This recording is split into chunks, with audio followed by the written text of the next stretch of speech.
Ladies and gentlemen, boys and girls, it's Diego here with your K1 Visa Green Card live stream. More free information to keep you rolling, to keep you motivated, to keep you on the right path for your K1 Visa or your Green Card. Let me fix the hat for Venezuela. There we go. Now, I give you, what the heck? Now, I don't give you any legal advice. I'm not an immigration attorney. I don't work for USCIS or the State Department. Remember, I've gotten almost 10 years experience in processing K1 visas and green cards for folks and helping them come to America to get reunited with their loved ones. That's what this channel is all about. Now, I do the live streams for you with Karina on Wednesdays and Saturdays at 6 p.m. Central Time. I'll do the live stream by myself on Mondays at 6 p.m. because Karina is either going to be working or she's going to be busy. And here I'm doing a surprise live stream on this happy Saturday. Today is Saturday, right? I think it's Saturday. What's today? I can't remember. October 19th, 2024. Now, if you have any questions about how to process a K-1 visa or a green card or a spousal visa, which is IR1 or CR1. So what's a CR1 spousal visa? It's a conditional resident spousal visa. Conditional resident means you've been married less than 2 years. An IR1 spousal visa means you've been married more than 2 years and your beneficiary, your husband or wife, is going to get an automatic 10-year green card as long as you qualify for the benefit. Remember, being married to a U.S. citizen doesn't give you a right. It doesn't guarantee that you're going to get the green card. You still got to qualify, whether you're a K-1 visa, a K-2, or a spousal. And I can also help you with a tourist visa too. But I don't really get too many questions about B1, B2s, or tourist visas. I don't get too many questions about that. Okay? But you can come to the United States on a tourist visa if you are a beneficiary. Let's suppose you live in Australia and you want to come and visit your fiance in the United States. You can apply for a tourist visa, and a tourist visa is good for 10 years. Okay, that's pretty good, right? And then you can fly over to the United States. But what I recommend is that the American citizen sponsor, he or she needs to be the one making the trips to the home country to visit you, Mr. Beneficiary, Miss Beneficiary. Why do I say that? Well, number one, it's a lot easier for an American to get a visa to enter some of these countries.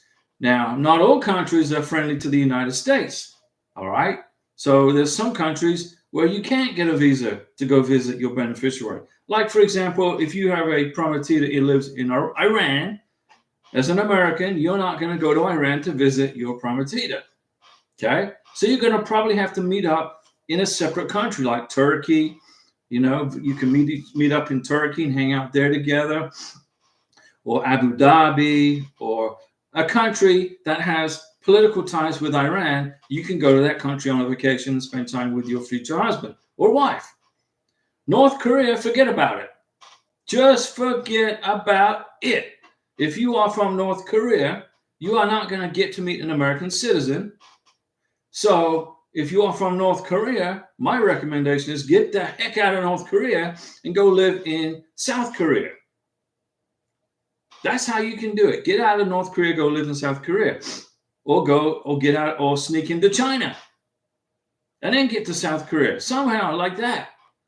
But there are some countries where you cannot get a visa. Or it's impossible. Let me move this over so I can see the questions. Because I know you're going to give me questions, right? Well, I hope you are. That's the reason for the live stream. It's a Saturday afternoon. I got dinner cooking in the oven. So I'll do a live stream for what, like an hour, 45 minutes? Unless nobody shows up. And if nobody shows up, then I'll just stick around for 10 minutes and then I'll go and watch a movie. Karina is at work right now. She's working. But I got some Mountain Dew here.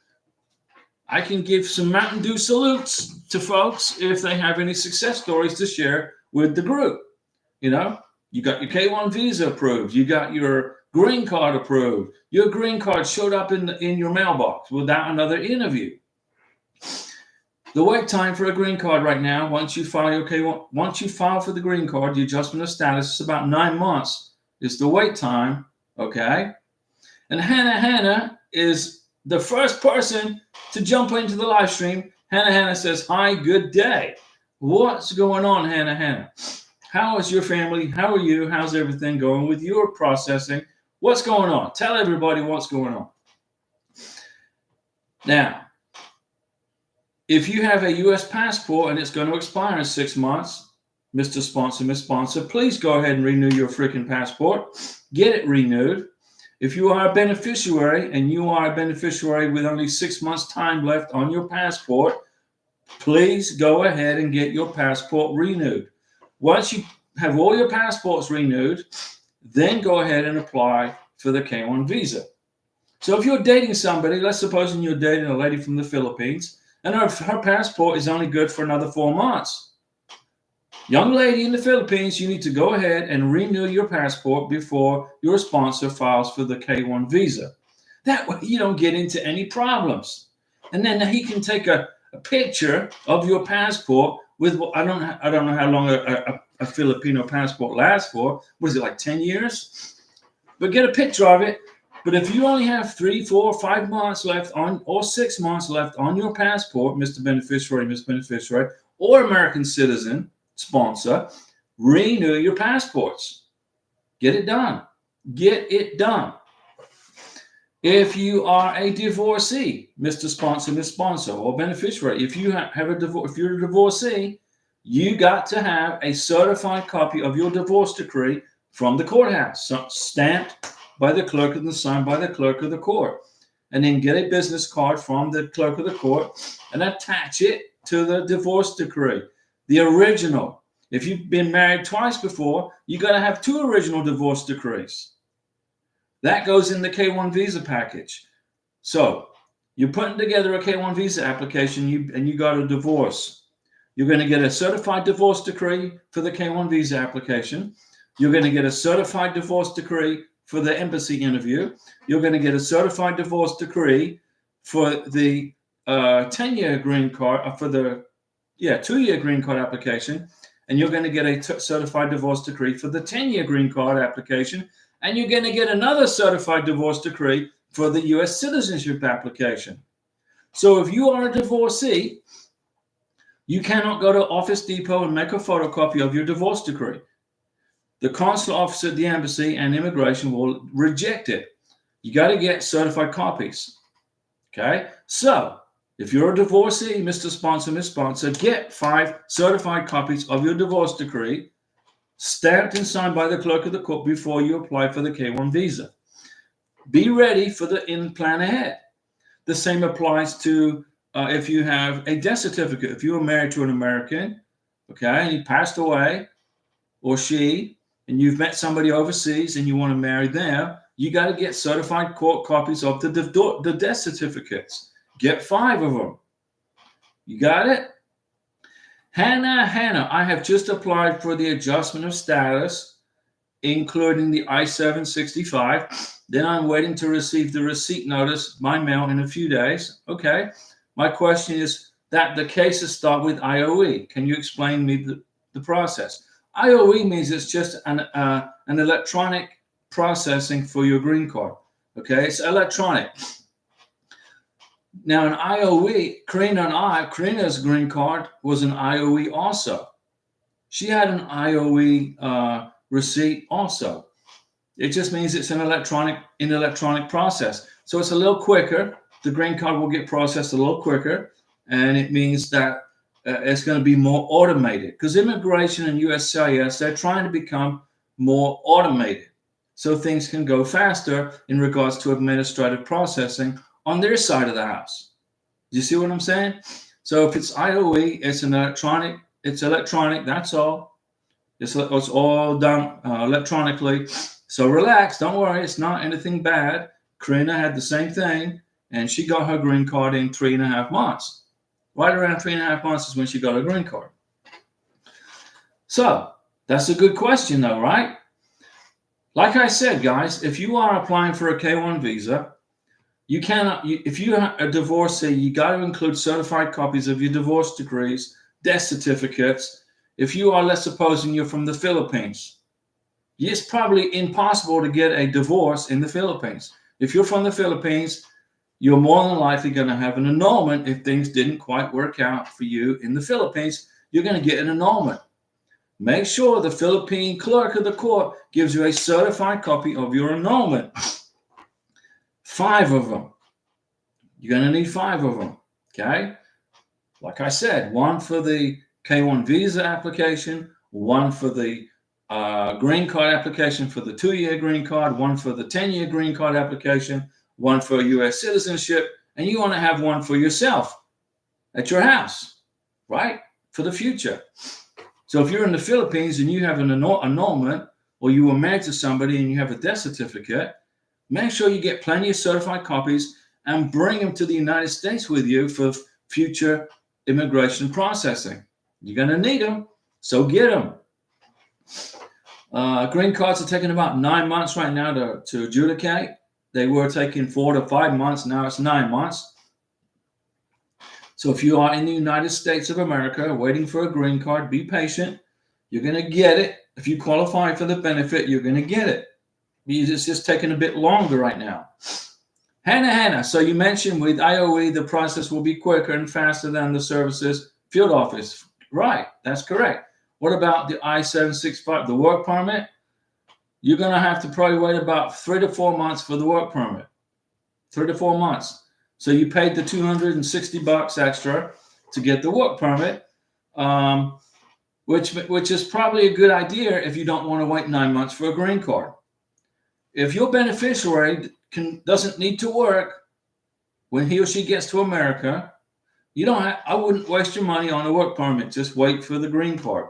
But if your beneficiary absolutely has to be working in the United States when he or she gets here, then apply for the work permit, and it's taken about 3 to 4 months, which is the form I-765 or employment authorization document. Carlos is in the house. I have the certified divorce decree for the K1 visa interview. Do I need to bring my old certified marriage certificate to the K1 visa interview? Bring it just in case they ask to see it. Very seldom, but occasionally, the immigration officer is going to want to see the marriage certificate certified to your ex-spouse.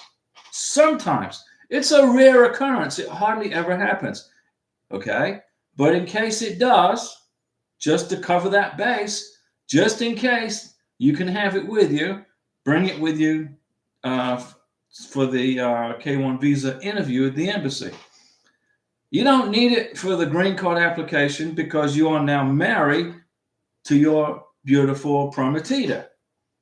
So now you're married, you're going to have the marriage certificate from your new marriage and the certified divorce decree from your past marriage that didn't quite work out. You see what I'm saying? But you're not married yet. You're going to the visa interview. I would bring it. It doesn't hurt not to bring it, right? Just imagine if you don't bring it, and that's the very day that they ask to see it. And then you go into a 221G, they make you wait for, maybe 2 months before you go get it and fly back or whatever. More than likely, they won't ask for it, Carlos. I don't think they're going to even bother asking for it. But if you want peace of mind, bring it with you to the K1 visa interview, just in case. But I doubt it. I doubt it very much. So you're good. You have, let me see. So you've got the certified divorce decree. Now you need more than one. Remember, Carlos, you need a certified divorce decree for the visa interview, for the 2-year green card, for the 10-year green card, and for applying for U.S. citizenship. Okay? Got to get them for that. Hannah, what about the green card of my adjustment of status will take to get approved? About 9 months. It takes about 9 months to get a green card right now. Now you can look on the case status on USCIS and it's saying 15 months, 16 months. It's not taking that long, but they say it is so that you don't call them and keep bugging them. Because every time you call immigration and ask them what's the status of my green card, it's slowing down the process. Because they got to stop and take a phone call instead of processing the green card. So about 9 months, Hannah. Carlos, I'll bring it with me just in case, and I will also bring my DD214. Okay. My NOA1 and NOA2 just in case. There you go. I like the word just in case. The word just in case applies to a K1 visa application and a green card application. Just in case. Maybe I'll make a video called Just in Case and give Carlos credit for the name of the video. Because just in case means bring a document with you to an interview, include it in the K1 visa application, include it in the green card application, just in case. But you most definitely need certified copies from a clerk of the court for death certificates, divorce decrees, and annulments. Okay? It's mandatory. If you don't, include a certified copy of your divorce decree, and if you don't bring it to the visa interview, you're going to get put in a 221G. It happened to a lady in Peru. There's a young lady in Peru, perfect K1 visa application. But she didn't have her fiance's American citizen sponsor's certified divorce decree. She had a copy from Office Depot that he ran off at Office Depot. They shredded it. They said it's no good. We want to see the original certified divorce decree signed by a clerk of the court. And it's a good idea to bring your DD214 if you want to do that. That's no problem. And that shows your honorable discharge from the military, and that builds strength in your character right there for your beneficiary. Any documents that you can bring or include in a visa application that strengthens the case, displays your character, etc., will help you. Now, let's talk about credit scores. Okay? Immigration doesn't look at your credit score. They don't look at it. They don't have time to be looking up Equifax credit scores or whatever. They don't have the time. But if you want to, you can run your credit score, okay? And if you like it, if you are happy with your credit score, you can run a copy of it and put it in your K1 visa application. Put it in the green card application if you want to. It's not a requirement. It's not mandatory. But a credit score, if you've got a 700 plus credit score, that really helps your financial side, right? Immigration will say, hey, this lady's got an 800 beacon on her credit. That means she pays her bills for the last, 10 years. So it helps the financial side, okay? Remember, you can get a green card denied if you don't make enough money, if your income isn't sufficient. All right. If it's not sufficient, if you don't, the K1 visa is a non-immigrant visa. Okay. You got to be at 100% of the minimal federal income guidelines. Minimum. I got allergies or something, guys. You got to be at 100%. I say you got to be at least $2,000 to $3,000 above 100%, and then $3,000 to $4,000 above 125% for the green card. If you're not, so immigration says you got to be at 125% minimum federal income requirements, unless you live in Hawaii and Alaska when it's higher. You got to be at 125%. I say be at 125% plus $3,000 or $4,000 above. If you're $4,000 above 125%, you're probably not going to need a joint sponsor. But some immigration adjudicators are sending out RFEs for joint sponsors, even if somebody makes, $1,000 above 125% or 100% of the minimum income requirements. Make sure your income is sufficient. If you're not comfortable, if you're only making $1,000 above the 100% or the 125% minimum income, get a joint sponsor, guys. Let me see. Carlos, I drove down to Miami-Dade. Okay, that's the county earlier this week and got 4 certified divorce decree copies. Well, that's a Mountain Dew salute right there for Carlos, because I know that cost you some bucks, but it's an investment in your family. I got 5 certified copies of my divorce decree.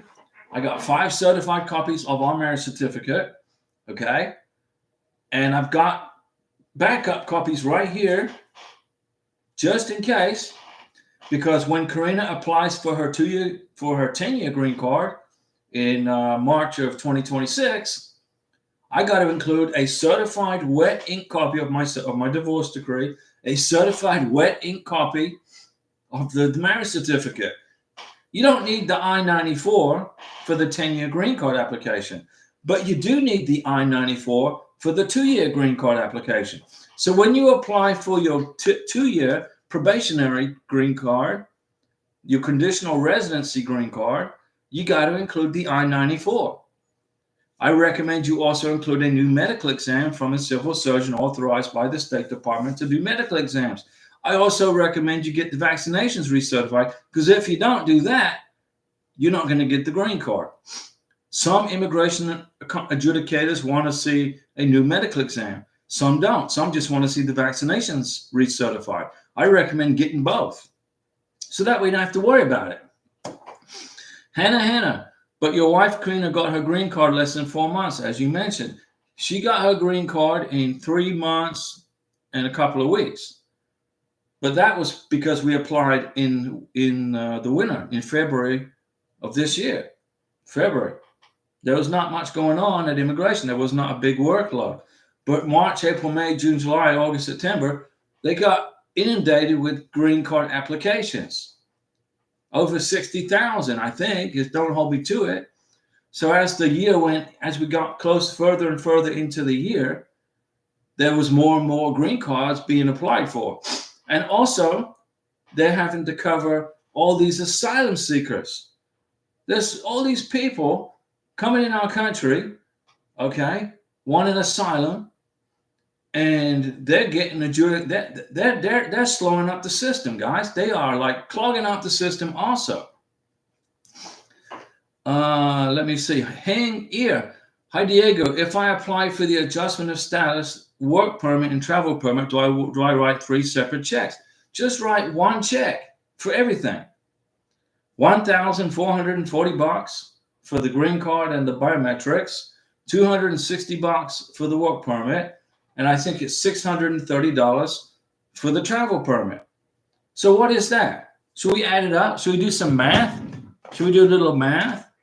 So it's $1,440 for the green card, which includes the biometrics. It's $260 for the work permit, and it's $630 for the travel advance parole. But you can travel on your freaking green card. Why you got to leave the United States right after you get here? So the total cost for everything that you want, Hangier, you would write a check out for $2,330. Right? Let me write it in here for you, so you can see how much it's going to cost you. $2,330. That's for one person who's an adult. Okay, over the age 16 and older, you're going to pay for this extra money. But do you really need the travel permit, the advance parole? Does your beneficiary, does your new wife have to leave the United States after first getting here? So you get here, you get married, and then all of a sudden he or she's got to go back to wherever the country she came from or he came from. If you have to do, it could be that you have a family member who's very sick, a medical emergency.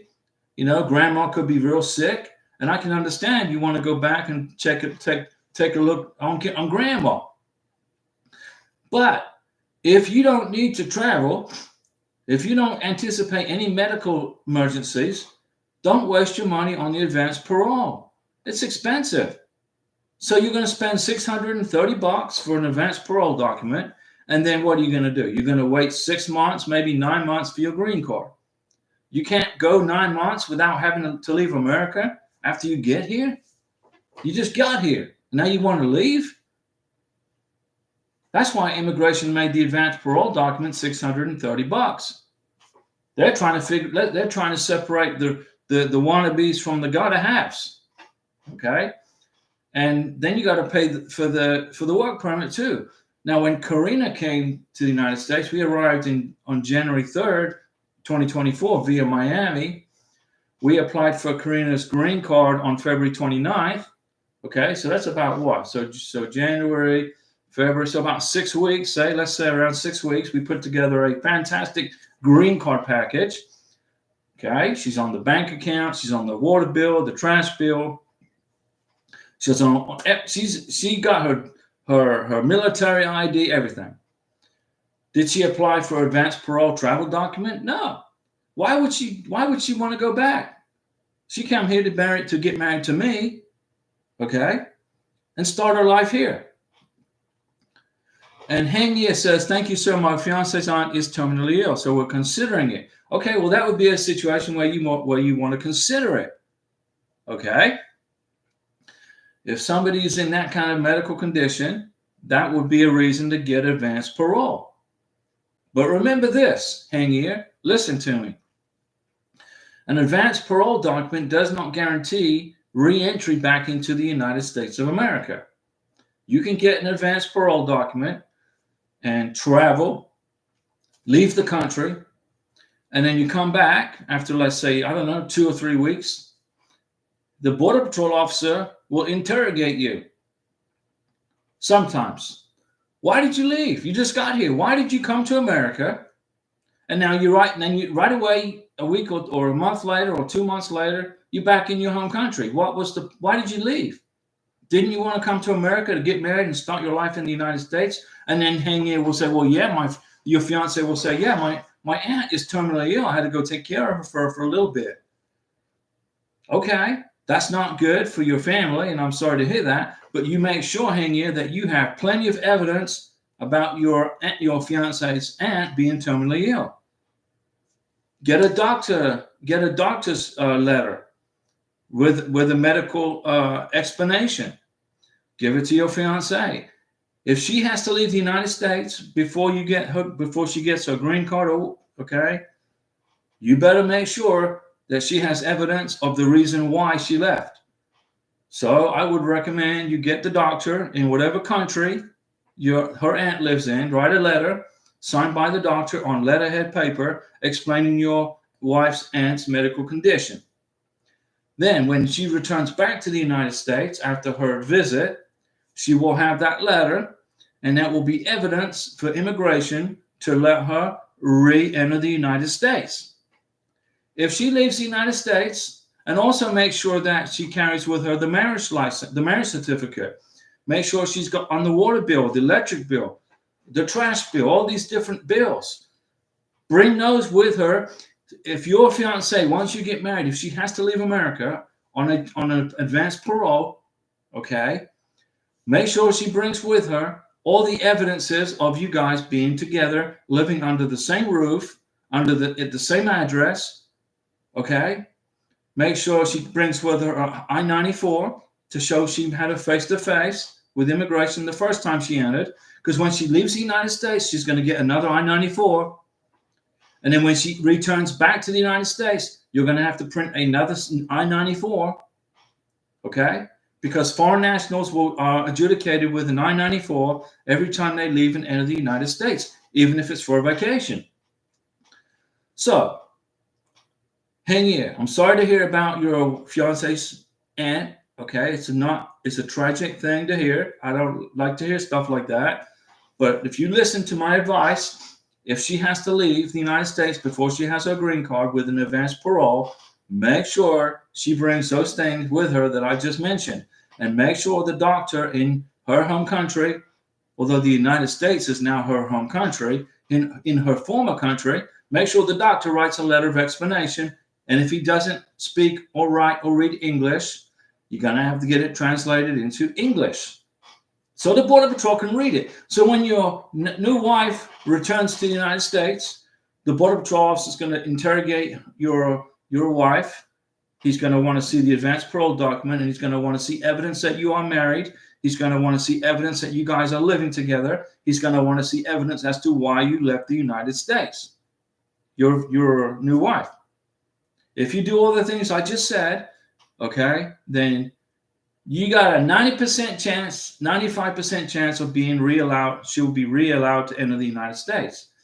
But if you leave the United States on an advanced parole document with no evidence of being in a relationship with your new husband or wife, the Border Patrol officer has the absolute authority to deny you re-entry and will send you back to your country where you originated from on the next available flight. Okay? The advance parole document is not a guarantee of re-entry into the United States. Listen to me, guys. I'm telling you, I'm going to save you from a big headache. I was at Fort Lauderdale International Airport waiting to fly to Bogota, Colombia. I was in Fort Lauderdale. And I was sitting next to a couple, and they were talking about how they just got married, and they were happy, and they were joyful, and they were all excited about going back to Colombia so they can go visit with mom and grandma and all the family, tia, okay? And I'm listening to this conversation, and she's talking in Spanish. I understand what she's saying. And I stuck my nose into their conversation. I just was getting a bad feeling about their trip to Colombia after I heard her say they just got married. So I said, hey guys, congratulations, you just got married. That's excellent. I said, I'm in the middle of a K-1 visa process myself. I'm flying back to Colombia to go see my prometida. And she said, well, we just got married. I said, congratulations. I said, do you have an advance parole document? She said, what's that? I said, it's a permission slip to re-enter the United States. Because I said, do you have your green card? She goes, no, I don't have my green card. I just got married. But I got this stamp in my passport that says I-94.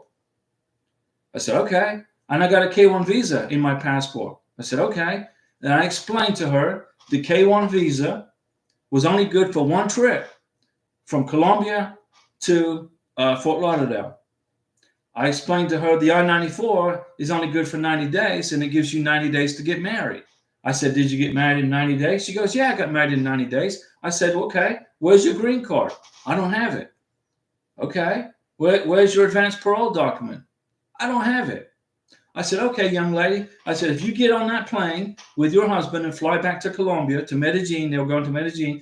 I said, you will be denied re-entry to the United States. She said, Syria, are you serious? I said, listen, I said, I got so much freaking experience with green cards and K-1 visas. I said, I can write a book about it. I said, if you leave the United States of America and get on that freaking plane with your husband to go see grandma, you're not going to be allowed to come back to the United States. Your husband's going to have to file a spousal visa, a CR1 conditional residency spousal visa in order for you to come back. So you're going to be separated from each other for about another year and a half. If you get on that plane. I said, if you don't get on that plane and you take yourself back home with your husband and wait for your freaking green card, okay, don't be playing this game with the advanced parole and work permits, because this was about 7 years ago. This was a while back. She goes, well, how do you know that? I said, listen, lady, I said, you go ask that lady at the checkout counter at the airline office if you can return to Colombia without an advance parole document. Will she let you back on the plane when in Bogota and El Dorado? Will they let you on the plane without an advance parole? Will immigration let you go through immigration without advance parole? So she got up and she walked over to the lady, and it was like a 5-minute conversation. And she came back and sat down with a big red face and flushed and stressed. She said, they won't let me return without advance parole or without my green card. I said, what did I just say? What did I just tell you? So fate had it. The good Lord was overseeing this process for this family and put me next to this couple where I stuck my nose into their business, and I saved her from getting denied re-entry into the United States. I saved their butts, okay? So they had to go to the airline attendant and say, I need to get my luggage pulled off the plane. She said, absolutely. So they went in, they found the luggage, they pulled it off the plane, they gave her back her luggage, and she left the airport and went home with her butt saved. Okay, so this was years ago. So by now they probably have their 10-year green card, or that she's a U.S. citizen because she spoke pretty good English. So she's probably a citizen by now, or at least has a 10-year green card. Now she can go visit mom and grandma and tio, tia, abuela, abuelo. You got what I'm saying? Be careful, guys. This immigration process is very, very strict. If you don't know what the heck you're doing, you're going to get messed up big time. Financially, you're going to lose a lot of benefits. You're going to lose time. It's going to cost you money. Okay? So the lady came back. She thanked me. Her husband put $10 in my hand. I said, dude, I don't want this. I gave him back. It was like he gave me a super chat. I didn't even have a YouTube channel. He gave me $10. I said, no. I said, I don't need your money, man. I just don't want you to mess up your life for the next year and a half.